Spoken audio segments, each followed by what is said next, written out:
Myself, Dr. Mamta Sharma, Associate Professor Critical Science, Government College, Behroud।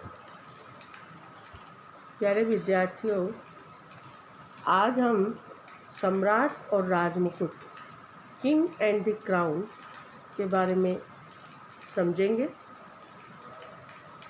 जैसा कि आप सभी को विदित है कि पूर्व के वीडियो में हमने ब्रिटिश कॉन्स्टिट्यूशन के बारे में पढ़ा, उनकी विशेषताएं, उसमें अभिशमनों की बात की और उसी के अंतर्गत सम्राट और राजमुकुट की बात भी आती है।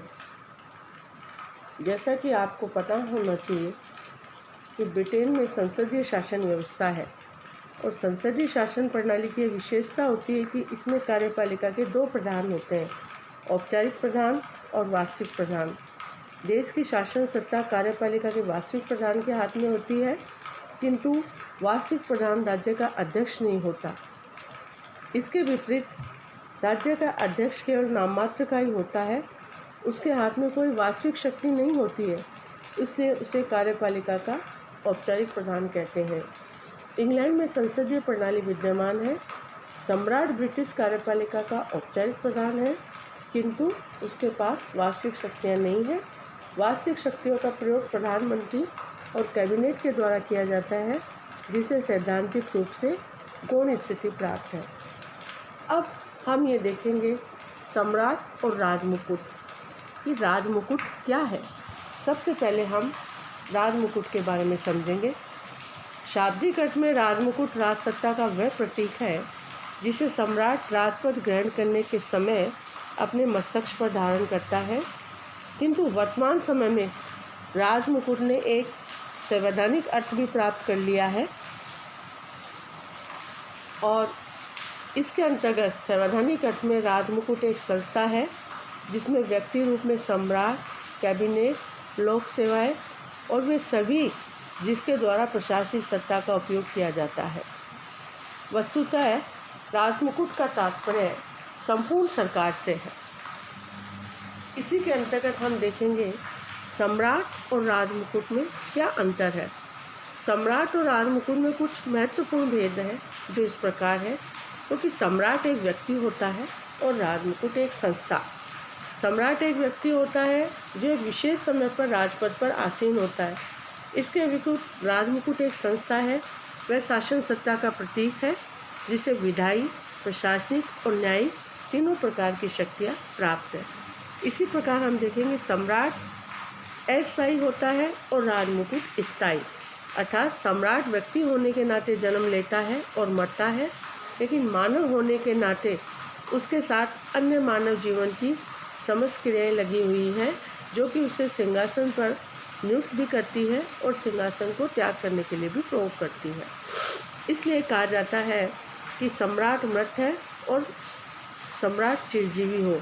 The king is dead and long live the king. इसी तरह हम देखेंगे कि वास्तविक प्रशासन में सम्राट शक्तिहीन है और राजमुकुट शक्तिशाली।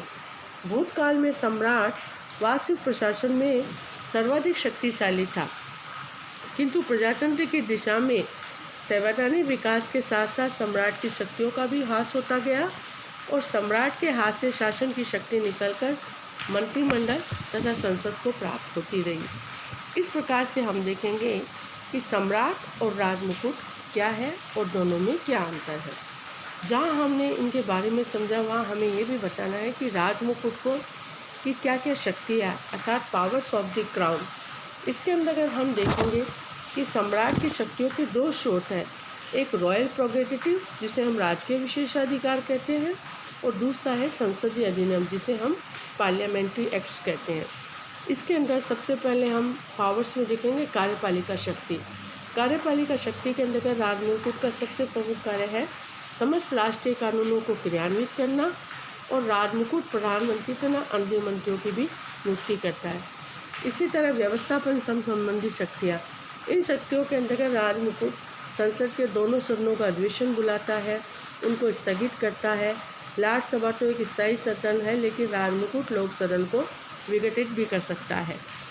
न्याय संबंधी शक्तियों में सम्राट को फाउंटेन ऑफ जस्टिस कहा जाता है, अर्थात न्याय का स्रोत कहा गया है और न्यायिक क्षेत्र में भी उच्च शक्तियाँ प्राप्त है।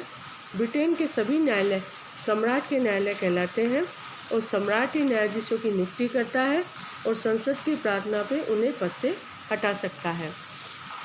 धार्मिक क्षेत्र के अंदर भी उसको कुछ शक्तियाँ प्राप्त है, जैसे कि इंग्लैंड में एंग्लिकन चर्च है जो रानी एलिजाबेथ के समय से ही सम्राट उनका प्रमुख है।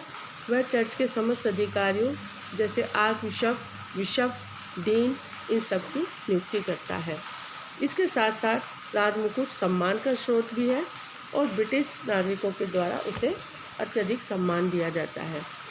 इस तरह से हम देखेंगे कि एक ब्रिटेन के अंदर संसदीय शासन व्यवस्था के अंतर्गत किस तरह से राजा और राजमुकुट की महत्ता है। राजा के प्रभाव के आधार के अंदर हम 2-3 बातें देखेंगे कि उनका व्यक्तित्व कैसा है, उनका अनुभव क्या है, राजनीति की निष्पक्षता है या नहीं है, इसी के साथ साथ संसदीय शासन की कार्य पद्धति क्या है और पद की महत्ता। जैसा कि आपको सभी को पता है कि सम्राट के प्रभाव का अंतिम कारण सम्राट पद की महत्ता है। सम्राट का पद ऐतिहासिक महत्व रखता है और वर्तमान समय में भी ब्रिटिश राज्य में इसको सर्वोच्च महत्व प्राप्त है। इन सब के अतिरिक्त हम देखेंगे कि राजपद की क्या औचित्यता है, क्या उपयोगिता है। जैसा मैंने आपको बताया कि ब्रिटेन में विश्व में प्रजातंत्र का अग्रदूत देश रहा है।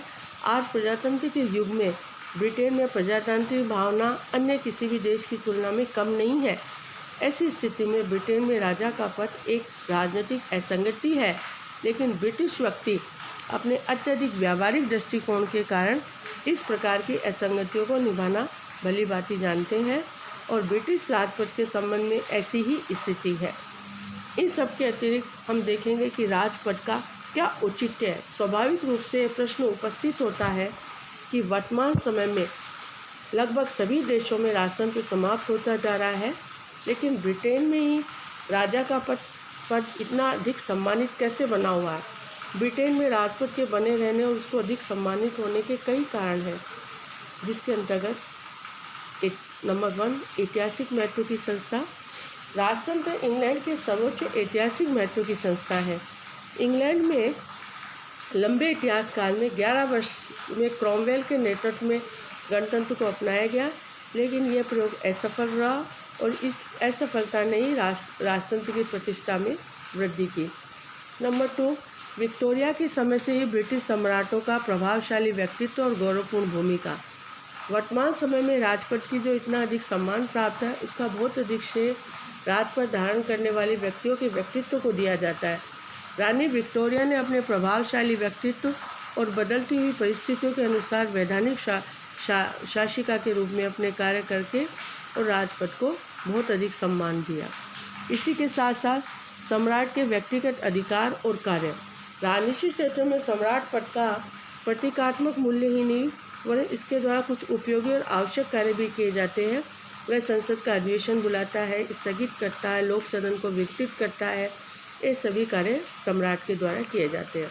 इसके साथ साथ सम्राट सर्वोच्च सलाहकार के रूप में भी कार्य करता है। इसके अंतर्गत भूतकाल के मंत्री परामर्श देते हैं और सम्राट उसके ऊपर निर्णय करते हैं। वर्तमान समय में यद्यपि निर्णय कैबिनेट करती है, लेकिन सम्राट के द्वारा परामर्श अवश्य दिया जाता है।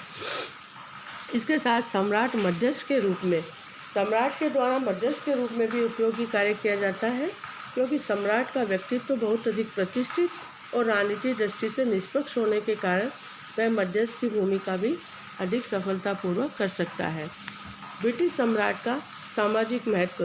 ब्रिटिश सम्राट का देश के सामाजिक ढांचे पर भी पर्याप्त प्रभाव है।